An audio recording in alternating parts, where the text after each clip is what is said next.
kepengurusan DPD 1 Partai Golkar yang bisa bersatu untuk melaksanakan seluruh keputusan-keputusan partai, baik keputusan partai tingkat nasional, keputusan partai tingkat DPD 1, dan kemudian yang kedua bisa melaksanakan tugas-tugas dalam rangka koordinasi dan DPD 2, bahkan sampai ke tingkat kecamatan dan desa. Menempati jabatan sekretaris.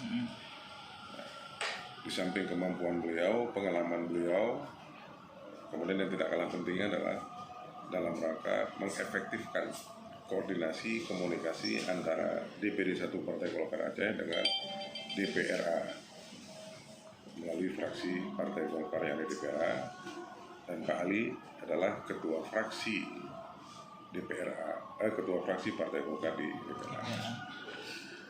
Juga masuk. Semua masuk. Pertimbangannya adalah pertimbangan geografis, mewakili daerah. Pertimbangan yang kedua, pertimbangan antara lain misalnya kita memberikan tempat yang seluas-luasnya kepada generasi milenial. Bahkan saya boleh katakan hampir 60% lebih mungkin ya dari pengurus yang sekarang itu adalah generasi milenial. Nah, karena ke depan ini pengaruh usia milenial ini sangat mempengaruhi kehidupan dalam berbangsa bernegara, termasuk di dalam kerja-kerja politik partai. Nah, perempuan. Nah, sisanya itu sekitar 8% itu yang senior-senior gitu, yang kita anggap punya kemampuan, punya integritas, kemudian masih produktif dengan pengalaman-pengalaman yang ada. Nah, ada sebahagian yang pengurus lama tidak dalam pengurus DPD 1 sekarang. Yang pertama, kita mengharapkan mereka bisa fokus di tempat penugasan oleh partai. Kemudian yang berikutnya, kita akan cari tempat di lembaga atau badan-badan untuk mendukung pelaksanaan kegiatan operasional partai.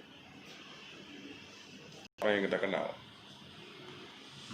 Kalau uji kompetensi itu kan formalitas, bukan tidak penting ya.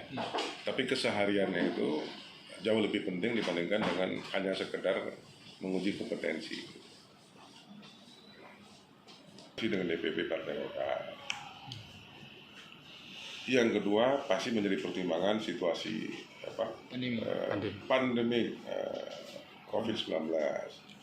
Kan ada ketentuan atau maklumat dari Bapak Kapolri tentang berapa jumlah orang yang bisa berkumpul. Kita kan menyesuaikan dengan aturan seperti itu. Nah, oleh karena itu rapat hari ini pun kita bikin terbatas. Kenapa kita bikin terbatas? Untuk tidak melanggar ketentuan keramaian, gitu kan gitu. Rapat hari ini pun kan kita dulu jauh-jauh ya, tidak dekat-dekat, untuk menjaga jangan sampai kita menyalahi aturan yang ada, apalagi bertentangan dengan protokol kesehatan. Setelah rapat ini selesai, kita sudah tegaskan tadi kepada wakil ketua, wakil sekretaris, berikut dengan biro-biro terkait untuk melengkapi pokok-pokok program yang kita sudah siapkan, dan pada saatnya nanti kita akan review pokok-pokok program itu menjadi program DPD 1 Partai Golkar dengan memperhatikan hasil Munas, hasil Musda, dan kondisi yang ada di DPD 2 sampai tingkat kecamatan dan desa. Saya yakin kepengurusan sekarang insya Allah kepengurusan yang solid, ya kan, kepengurusan yang efektif, kepengurusan yang produktif, dan bisa melakukan komunikasi secara baik.